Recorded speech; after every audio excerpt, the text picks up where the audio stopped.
ഇന്ന് നമ്മൾ ഉണ്ടാക്കാൻ പോണത് ഒരു ചോക്ലേറ്റ് ബിസ്ക്കറ്റ് പുഡിംഗ് ആണ്.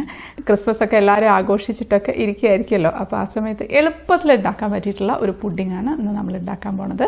നല്ല ടേസ്റ്റി ആയിട്ടുള്ള ഒരു പുഡിംഗ് ആണ്. നമ്മളിതിൽ ബിസ്ക്കറ്റൊക്കെ വെച്ചിട്ടാണ് ഈ ഒരു പുഡിംഗ് ഉണ്ടാക്കിയതെന്നൊന്നും പറയുകയില്ല. അപ്പോൾ നമുക്ക് റെസിപ്പിയിലേക്ക് പോകാം. അപ്പോൾ നമ്മുടെ ഈ ഒരു ചോക്കോ ബിസ്ക്കറ്റ് പുഡിംഗ് ഉണ്ടാക്കാനായിട്ട് ആദ്യം നമുക്ക് ഒരു ബൗളിലേക്ക് 2 ടേബിൾ സ്പൂൺ പഞ്ചസാര ഇട്ട് കൊടുക്കാം. ഒരു 1/2 ടീസ്പൂൺ ഇൻസ്റ്റൻറ്റ് കോഫി പൗഡറാണ് ഇട്ട് കൊടുക്കുന്നത്. അപ്പോൾ ഇതുപോലത്തെ ബ്രൂവിൻ്റെ പാക്കറ്റ് വാങ്ങിക്കുകയാണെന്നുണ്ടെങ്കിൽ അത് നമുക്ക് ഒരു പാക്കറ്റ് മതിയാക്കും. അതിലേക്ക് നമുക്ക് ഒരു 1/2 കപ്പ് തിളച്ച വെള്ളമാണ് ഒഴിച്ചു കൊടുക്കുന്നത്. ഒന്ന് മിക്സ് ആക്കി കൊടുക്കാം. ഇനി നമ്മളിതിലേക്ക് ഒരു ചെറിയ കഷ്ണം ഡാർക്ക് കോമ്പൗണ്ട് ചേർത്ത് കൊടുക്കാം. ഡാർക്ക് കോമ്പൗണ്ട് ഇല്ലാന്നുണ്ടെങ്കിൽ ഡയറി മിൽക്ക് ആയാലും മതി, ഒരു ചെറിയ കഷ്ണം മതി. അത് ചേർത്തിട്ട് നമുക്ക് നന്നായിട്ടൊന്ന് മിക്സ് ചെയ്തെടുക്കാം. നല്ല ടേസ്റ്റാണ് ഈ ഒരു സിറപ്പ്. നല്ല തിളച്ച വെള്ളമാണല്ലോ, അപ്പോൾ അതുകൊണ്ട് ഡാർക്ക് കോമ്പൗണ്ട് ആ ചൂടിലങ്ങ് മെൽറ്റായിക്കോളും. ഒന്ന് ഇളക്കി കൊടുത്തിരുന്നാലും മതി. അപ്പോൾ നന്നായിട്ട് മെൽറ്റായിട്ടുണ്ട്. ഇനി അതവിടെ മാറ്റി വയ്ക്കാം. ഇനി നമുക്ക് ഒരു പാനിലേക്ക് 1.5 കപ്പ് പാലാണ് ഒഴിച്ചു കൊടുക്കുന്നത്. അതിലേക്കൊരു 6 ടേബിൾ സ്പൂൺ പഞ്ചസാര ചേർത്ത് കൊടുക്കാം. ഇനി അതവിടെ ഇരുന്നൊന്ന് തിളക്കട്ടെ. ആ സമയത്ത് നമുക്ക് ഒരു ബൗളിലേക്ക് 2 ടേബിൾ സ്പൂൺ കോൺഫ്ലോർ ചേർത്ത് കൊടുക്കാം.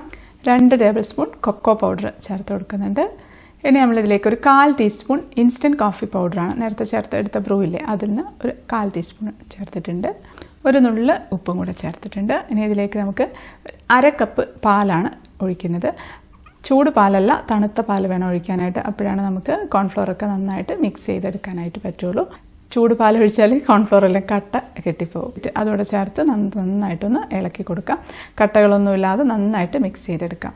ഇപ്പോൾ നമ്മുടെ പാല് നന്നായിട്ട് തിളച്ച് വരുന്നുണ്ട്. അതിലേക്ക് നമുക്ക് മിക്സ് ചെയ്ത് വെച്ചിരിക്കുന്ന കോൺഫ്ലോറിൻ്റെ മിക്സ് ഉണ്ടല്ലോ, അത് ഒന്നുകൂടെ ഒന്ന് ഇളക്കിയതിന് ശേഷം ഒഴിച്ചു കൊടുക്കാം. ഒഴിക്കുന്ന സമയത്ത് ഒന്ന് ഇളക്കിക്കൊണ്ടിരിക്കണം, അല്ലാന്നുണ്ടെങ്കിൽ കോൺഫ്ലോർ അവിടെ ഇവിടെയൊക്കെ ചിലപ്പോൾ കട്ട കെട്ടിപ്പോകാനുള്ളൊരു സാധ്യതയുണ്ട്.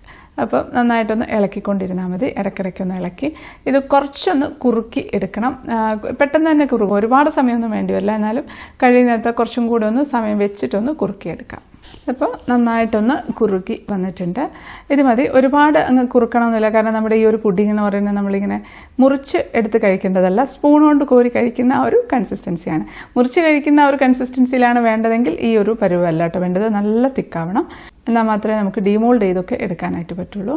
പക്ഷേ ഇതിനൊരു പ്രത്യേക ടേസ്റ്റാണ്. ഇനി ഇതിലേക്ക് നമ്മളൊരു ചെറിയ കഷ്ണം ഡാർക്ക് കോമ്പൗണ്ട് ചേർത്ത് കൊടുക്കുകയാണ്. നേരത്തെ എടുത്തതിൻ്റെ ഒരു ഇരട്ടി ഇടുന്നുണ്ട്. അതോടെ ഇട്ടതിന് ശേഷം നമുക്ക് നന്നായിട്ടൊന്ന് ഇളക്കി കൊടുക്കാം. ആ ചൂടിലങ്ങ് ഡാർക്ക് കോമ്പൗണ്ട് അങ്ങ് മെൽറ്റ് ആയിക്കോളും. ഇനി ഇതിലേക്ക് നമുക്കൊരു 1/4 ടീസ്പൂൺ വാനില എസെൻസ് ആണ് ഒഴിച്ചു കൊടുക്കുന്നത്. അതോടെ ചേർത്ത് നമുക്കൊന്ന് മിക്സ് ചെയ്തെടുക്കാം. ഇപ്പോൾ നമ്മൾ തീ ഓഫ് ആക്കിയിട്ടാണ് കേട്ടുള്ളത്. ഇനി ഇത് അവിടെ കുറച്ച് സമയം ഒന്നിരിക്കട്ടെ. ഒരുപാട് അങ്ങ് തണുക്കൊന്നും വേണ്ട. ഇതിൻ്റെ ഇപ്പോൾ ഉള്ള ചൂടിൻ്റെ ഒരു പകുതി ആയിക്കോട്ടെ. നമുക്ക് വിരലൊക്കെ മുക്കാൻ പറ്റുന്ന ഒരു ചൂടില്ലേ, ആ ഒരു ചൂട്. ആ സമയത്ത് നമുക്ക് ബാക്കി സാധനങ്ങളൊക്കെ എടുത്ത് വെക്കാം. തീർന്നു പരിപാടി, ഇനിയൊന്നുമില്ല. ഒരു പുഡിംഗ് ട്രേയിലേക്ക് നമ്മൾ ആരോറൂട്ട് ബിസ്ക്കറ്റാണ് കേട്ടോ എടുക്കുന്നത്. ഏത് ബിസ്ക്കറ്റ് ആയാലും കുഴപ്പമില്ല. നമ്മൾ ഇപ്പോൾ ഇവിടെ ആരോറൂട്ടിൻ്റെ ബിസ്ക്കറ്റ് ബാക്കി ഇരിപ്പുണ്ടായിരുന്നു, അപ്പോൾ പിന്നെ അതെടുക്കുന്നേ ഉള്ളൂ. അത് നമുക്കങ്ങ് നിരത്തി വെച്ച് കൊടുക്കാം. ട്രേയിലേക്ക് 8-9 ബിസ്ക്കറ്റ് അങ്ങ് നിരത്തി വെച്ച് കൊടുക്കുകയാണ്. നമ്മൾ നേരത്തെ മിക്സ് ചെയ്ത് വെച്ചിരിക്കുന്ന സിറപ്പ് ഇതിൻ്റെ മുകളിലേക്ക് അങ്ങ് ഒഴിച്ചു കൊടുക്കാം. കുറച്ച് കൂടുതൽ അങ്ങ് ഒഴിക്കാം. അതിൽ നന്നായിട്ടൊന്ന് സോക്കായിട്ട് വരട്ടെ. ഇത് ഒഴിക്കുമ്പോഴത്തേക്ക് നമ്മുടെ ഇത് ആരോറൂട്ട് ബിസ്ക്കറ്റാണ് എന്നൊന്നും പറയുകയില്ല, ആ ഒരു ഫ്ലേവറിലേക്ക് മാറും. അത് ഒഴിച്ചിട്ടുണ്ട്. അതൊന്ന് ഒരു 1-2 മിനിറ്റ് ഒന്ന് ഇരുന്നോട്ടെ. അപ്പോഴത്തേക്കും അതൊന്നും കൂടെ ഒന്ന് സോഫ്റ്റ് ആവാൻ വേണ്ടിയിട്ടാണ്. അത് നമുക്ക് ഇതിൻ്റെ മുകളിലേക്ക് നമ്മുടെ പുഡിങ്ങിൻ്റെ മിക്സ് ഒഴിച്ചു കൊടുക്കാം. ഇത് കുറച്ചൊന്ന് തണുത്തിട്ടുണ്ട് കേട്ടോ, ഒരുപാടങ്ങ് തണുത്തിട്ടുമില്ല, ചൂടുണ്ട് അത്യാവശ്യം. അത് ഒഴിച്ചിട്ടുണ്ട്. എല്ലായിടത്തും ഒന്ന് സ്പ്രെഡ് ചെയ്ത് ഒരുപോലെ ഒന്ന് ആക്കി കൊടുക്കാം. ഇനി നമുക്ക് ഇതിൻ്റെ മുകളിലേക്ക് അടുത്ത ലെയർ ബിസ്ക്കറ്റ് വെച്ച് കൊടുക്കുകയാണ്. ഇനിയിപ്പോൾ സിറപ്പ് ഇതിൻ്റെ മുകളിലേക്ക് ഒഴിക്കാൻ പറ്റില്ല, അപ്പോൾ അതുകൊണ്ട് ബിസ്ക്കറ്റ് നമ്മുടെ ഈ ഒരു സിറപ്പിലൊന്ന് ഡിപ്പ് ചെയ്തിട്ട് അതിൻ്റെ മുകളിലേക്ക് അങ്ങ് എടുത്ത് വെച്ച് കൊടുക്കാം. ഒന്ന് ഡിപ്പ് ചെയ്യുമ്പോൾ കുറച്ചൊന്ന് സോഫ്റ്റ് ആവും. അങ്ങനെ സോഫ്റ്റ് ആക്കിയിട്ട് വെച്ച് കൊടുത്താൽ മതി. ഒരു 7-8 അല്ലെങ്കിൽ ഒരു 9 ബിസ്ക്കറ്റൊക്കെ ഇഷ്ടമുള്ളതിനനുസരിച്ച് വെച്ച് കൊടുക്കാം. ഇനി അതിൻ്റെ മുകളിലേക്ക് കുറച്ച് കാഷ്യൂ നട്ട്സ് ക്രഷ് ചെയ്തതാണ് ഇട്ട് കൊടുക്കുന്നത്. അതിൻ്റെ കൂടെ തന്നെ കുറച്ച് ചോക്കോ ചിപ്സോ അല്ലാന്നുണ്ടെങ്കിൽ ചോക്ലേറ്റ് ജസ്റ്റ് ചെറിയ ചെറിയ കഷ്ണങ്ങളായിട്ട് നുറുക്കിയത് ഇട്ട് കൊടുക്കാം. ഇനി അതിൻ്റെ മുകളിലേക്ക് നമുക്ക് ലാസ്റ്റ് ലെയർ പുഡിങ്ങിൻ്റെ മിക്സ് ഒഴിച്ചു കൊടുക്കുകയാണ്. അത് ഒന്ന് കട്ടിയായിട്ടുണ്ടെന്നുണ്ടെങ്കിൽ ഒന്ന് ഇളക്കി കൊടുത്തിരുന്നാൽ മതി. നമുക്ക് ഒഴിച്ചു കൊടുക്കാം. അത് മുഴുവനായിട്ടങ്ങ് ഒഴിക്കുന്നുണ്ട്. എല്ലായിടത്തും ഒരേപോലെ അങ്ങ് സ്പ്രെഡ് ചെയ്ത് കൊടുക്കാം. അത് മുഴുവനായിട്ട് ഒഴിച്ചിട്ടുണ്ട്. സ്പൂൺ വെച്ച് എല്ലായിടത്തും ഒരേപോലെ അങ്ങ് സ്പ്രെഡ് ചെയ്ത് കൊടുക്കാം. അതിൻ്റെ മുകളിലേക്കും നമുക്ക് കുറച്ച് ചോക്കോ ചിപ്സും കുറച്ച് കാഷ്യൂ നട്ട്സ് ക്രഷ് ചെയ്തതും അതിൻ്റെ ആ പൊടികളും എല്ലാം കൂടി അങ്ങ് ഇട്ട് കൊടുക്കാം.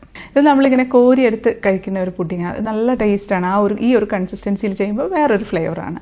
ഇത് മതി. ഇതിപ്പം ചൂടായിട്ട് തന്നെയാണ് കേട്ടോ ഇരിക്കുന്നത്. ഒന്ന് തണുക്കട്ടെ. അപ്പോൾ തണുക്കാൻ വേണ്ടി ഒന്ന് അടച്ചു വെച്ച് കൊടുക്കാം. തണുത്തതിന് ശേഷം നമുക്ക് ഫ്രിഡ്ജിൽ വെച്ച് ഒന്ന് സെറ്റ് ചെയ്തിട്ട് വേണം എടുക്കാനായിട്ട്. ഒരു മിനിമം ഒരു 2 മണിക്കൂറെങ്കിലും വെക്കണം. ഞാനിപ്പോൾ എന്തായാലും ഓവർനൈറ്റ് വെക്കാൻ പോവാണ്. അപ്പോൾ പിറ്റേ ദിവസം ആയിട്ടുണ്ട്. നമ്മുടെ പുഡിംഗ് ഇവിടെ റെഡി ആയിട്ട് ഇരിപ്പുണ്ട്. നല്ല സെറ്റായിട്ടിരിക്കുന്നുണ്ട്. നമുക്കൊന്ന് സ്പൂൺ വെച്ചൊന്ന് കോരിയെടുക്കാം. അപ്പോൾ സ്പൂൺ വെച്ചെടുത്തിട്ടുണ്ട്. ഒരു പ്ലേറ്റിലേക്ക് വെച്ച് കൊടുക്കാം.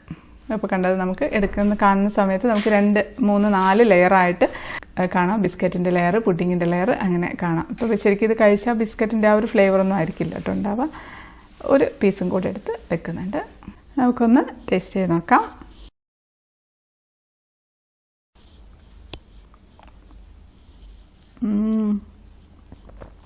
എന്താ പറയുക, ചവയ്ക്കേണ്ട ആവശ്യമൊന്നുമില്ല. ശരിക്കും അങ്ങ് ഇറങ്ങിപ്പോവും. അതിൻ്റെ നട്ട്സൊക്കെ ചെറുതായിട്ടൊന്ന് കടിക്കാനൊക്കെ കിട്ടുന്നുണ്ട്. നല്ല ടേസ്റ്റ് ഉണ്ട്. നമ്മുടെ ആരോറൂട്ട് ബിസ്ക്കറ്റാണെന്നൊന്നും പറയുകയില്ല. അടിപൊളി.